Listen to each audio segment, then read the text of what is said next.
So my name is Jeff Barlow. I grew up in Hilldale and Colorado City. It's sort of the same town.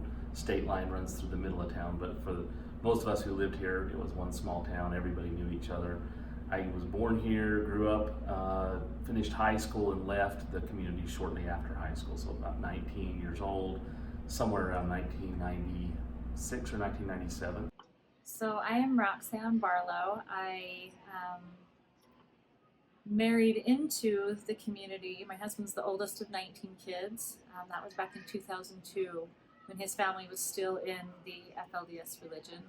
My name is Shirley Draper. I am have a Master of Public Administration, and I'm involved in a lot of the organizations that do social services and community services here in Hilldale, Colorado City, which we call Short Creek collectively. So I'm Michael Kane. I'm the clinical director for Southwest Behavioral Health Center, which is the public behavioral health system for the southwest part of Utah. My name's Aaron Knutson. I grew up here in Colorado City, was born right here in Hilldale, where most of the people from this community were born by a local nurse midwife, Lydia Jessup.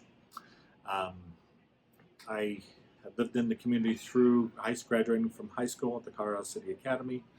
From there I went to the University of Utah for undergrad, Midwestern University in Phoenix for medical school, Penn State University in Central Pennsylvania for combined internal medicine and pediatric residency. The FLDS is our short sling. It's the Fundamentalist Church of Jesus Christ of Latter-day Saints. So it has no affiliation with the LDS Church or the Mormon Church as the world knows it.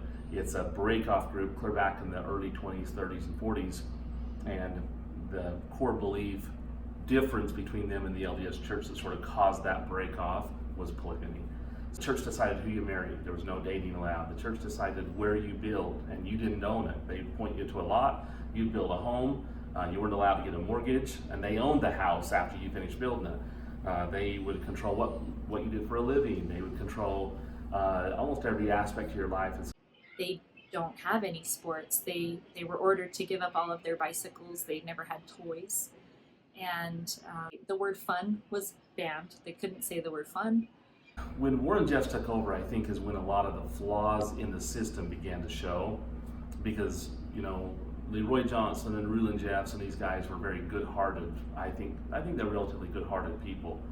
But Warren Jeffs, when he took over, he was just a bad guy. I mean, at his core, he had had a lot of sexual misconduct with his own children, with his sisters, and a lot of dishonesty issues in his upbringing. So when he somehow took over the church and therefore took over the town in the early 2000s, some fatal flaws I think were revealed in the system. And one of them was that one of the core beliefs in the religion was that one man had complete authority from God to act. And that really set Warren Jeffs up to have ultimate control over the people's lives. And he used it. He started splitting up families. He started coming out with new rules. Almost every week there'd be a new ultimatum. A certain word you couldn't use, a certain color you couldn't wear, a certain food you couldn't eat, and it just got more and more and more controlled and restrictive. And ultimately, Warren Jeffs sort of rejected this whole town, decided that he'd be better to start these I guess what he called stakes of Zion. But he would go out and create a new compound, one in Texas, one in Oklahoma, one in North Dakota.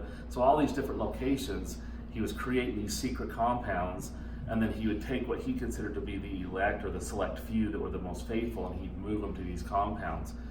And I think that just the psychological trauma that a lot of the things that he did on the people, we're still seeing ripples. I mean, we're still seeing the consequences to this day. In fact, I believe it's going to be decades of consequences. For example, this idea that you weren't good enough and that you had to give everything you could in order to be of value. You just had hundreds and hundreds of teenage kids that couldn't get good enough, and they just had such a low view of themselves that when they finally gave up in despair, at 16, 17, 18 years old, what you'd see is these kids go from a tightly controlled, strict program where they weren't good enough to flip into, I'm leaving, I can do anything. In fact, I'm gonna go do everything that they said I couldn't. And you'll just see a complete overreaction to drug abuse and sexual addiction, and just go down the list of all of of the worst problems that society deals with, this program was generating that. So now there are people that are trying to date and they don't know how to even make any sort of initial contact. And I was just talking to somebody yesterday who's 60, and he's like, "So, what are we going to do about my dating life? I don't know what to do." And so I guess it's a lot of connecting and talking and you know helping people learn, but it's an issue. It's an issue. Relationships are an issue here because they were either forced or they were torn apart. One of the things that Warren did is separate the families into a hierarchy where some of the children couldn't talk to the parents and the parents couldn't talk to the children. There was no physical touch between any of them and also the parents. So a lot of dividing going on here.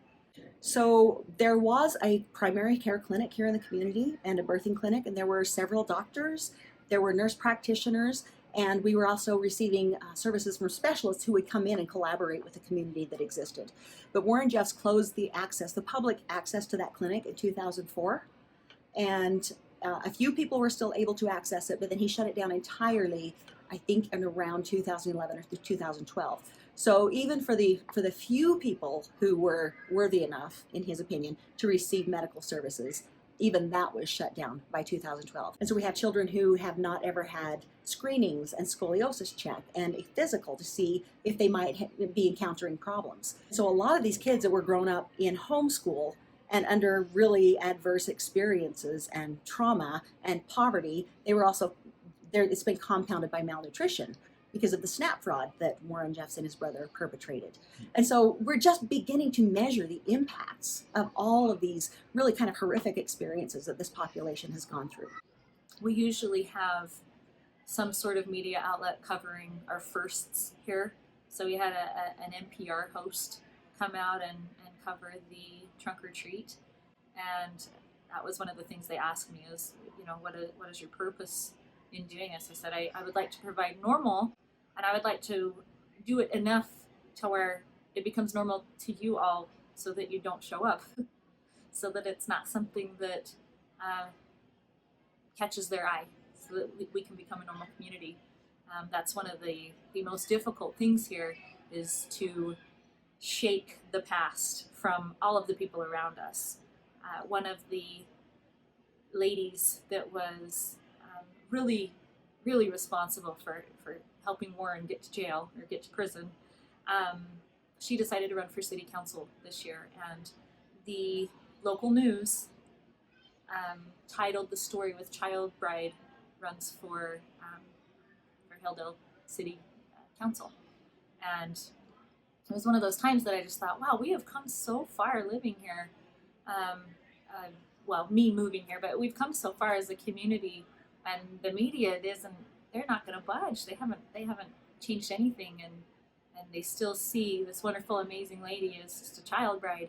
So that's one of my other things that I'm trying to do is create normal.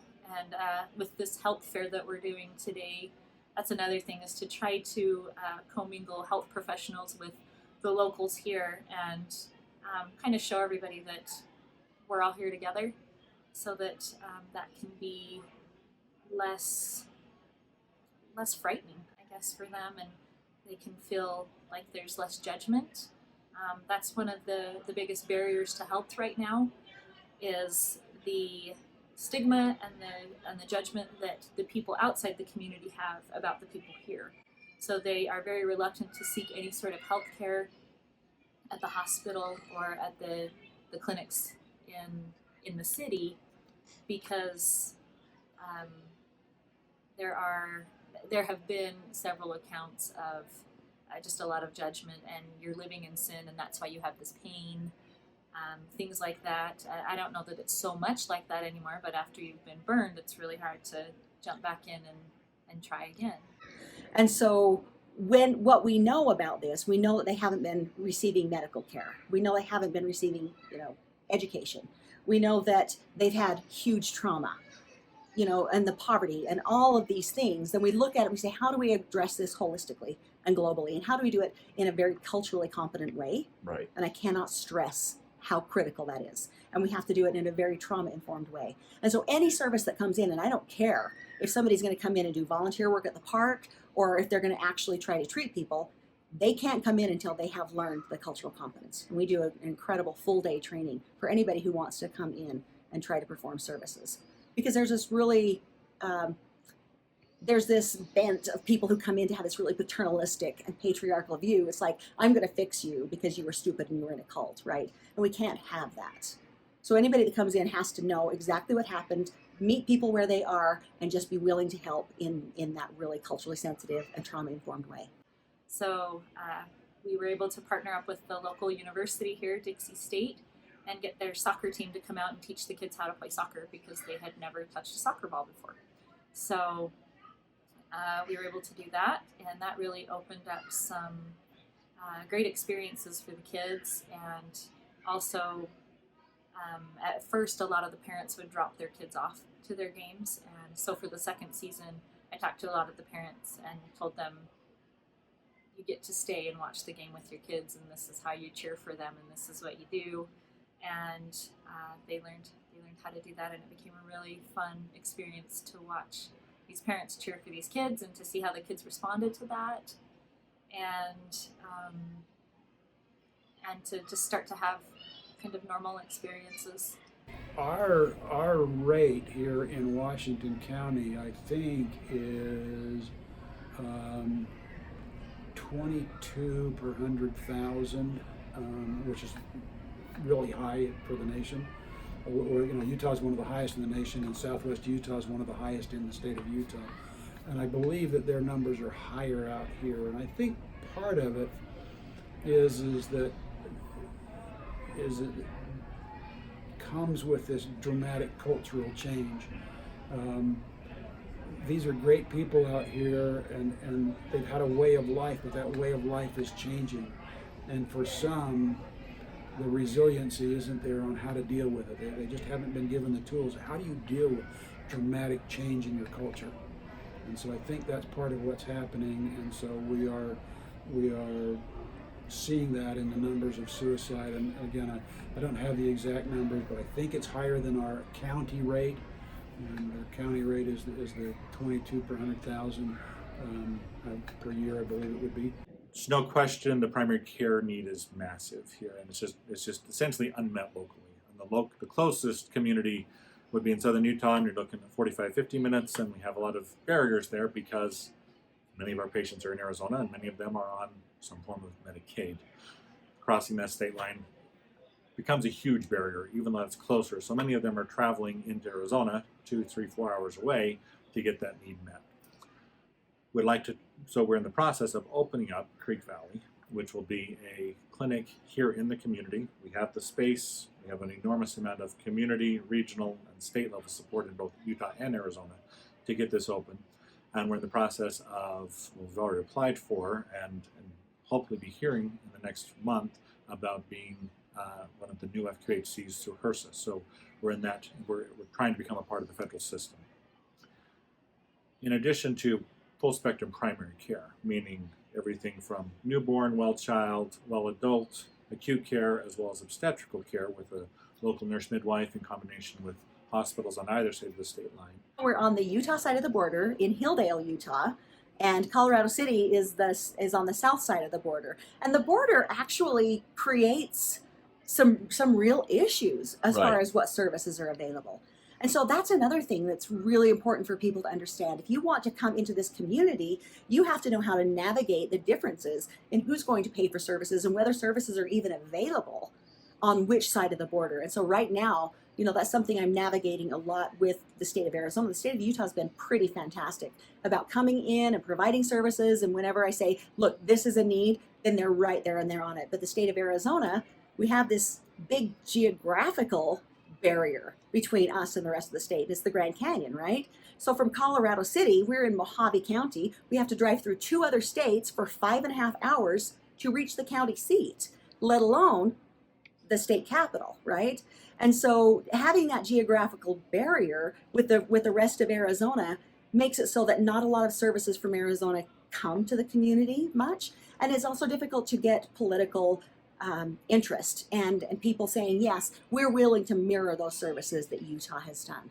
And so, trying to make equitable services for people on both sides of the border has been a big challenge.